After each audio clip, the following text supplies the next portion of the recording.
Duke qenë se ka qenë në politikat tona prej qindra vjetësh që të mos lejojmë rreziqe të tilla në hemisferën tonë, prandaj presidentët amerikanë kanë kërkuar ta blejnë Groenlandën për 2 shekuj, janë përpjekur që ta blejnë. Duhet ta kishin mbajtur pas luftës së dytë botërore, por tashmë ky territor është më i nevojshëm për ne. Në 2019 Danimarka tha që do të shpenzonte miliona dollar për të rritur sigurinë në Groenland, por ka shpenzuar vetëm 1% të saj.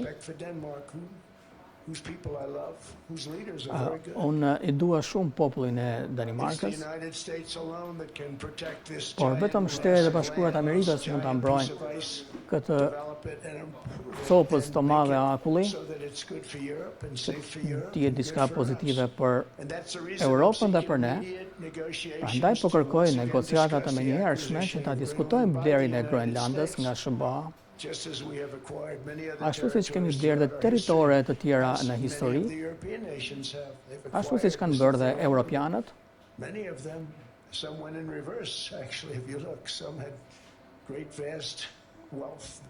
Great vast lands all over the world. They went in reverse. They stuck back where they started.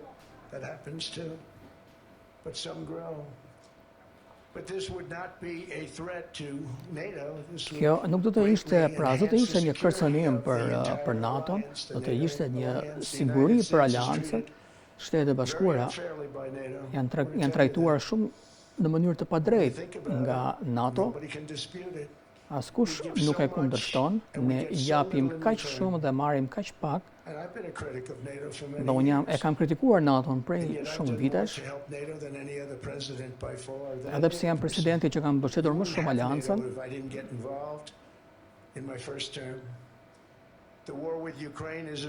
Lufta në Ukrainë është një shembull.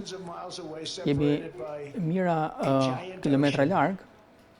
Është një luftë që nuk do të kishte filluar dhe nuk do të kishte nisur nëse zgjedhjet e 2020-s nuk do të ishin vjedhur.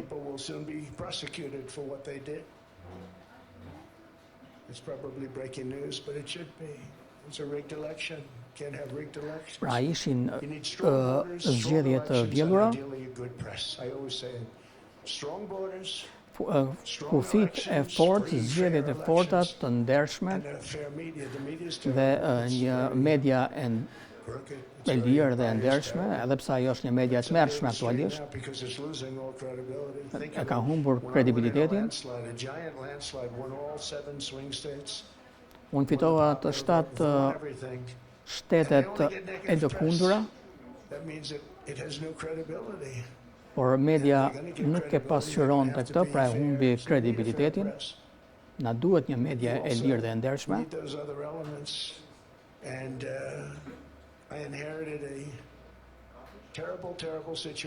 Unë kam trashëguar një situatë të tmerrshme, me kufit e hapur, inflacioni që ishte alarmant, por gjithashtu trashëgova edhe luftën Ukrainë-Rusi që nuk do të kishte ndodhur.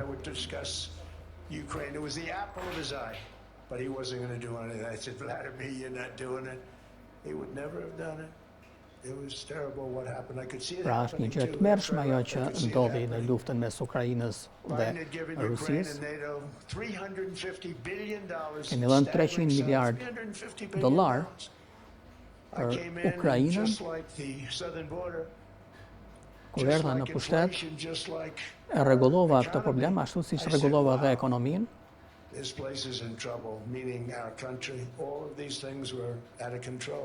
Pra, kaq shumë gjëra ishin jashtë kontrollit në territorin tonë, por problemi më i madh ishte kufit e hapur.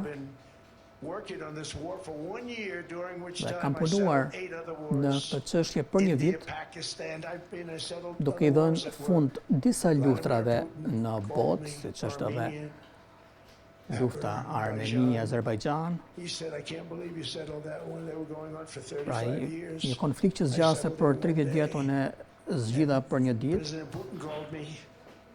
He said, you know, I can't believe I worked on that war for 10 years trying to settle it. I couldn't do Drejtues it. I said, do ndryshëm me a më favor, thanë focus se on kishin settling punuar your për war. Don't 10 worry vjet about that one. për ta zgjidhur të konflikt. What does the United States get out of all of this work, all of this Çfarë përfiton SBA money other than death, destruction, and nga massive zgjidhja amounts e of këtyre cash konflikteve, going to people who don't appreciate what we do? They apo don't njerëz appreciate që what nuk we e do. vlerësojnë ato që ne Talking bëjmë? about NATO, I'm talking about Po Europe. flas për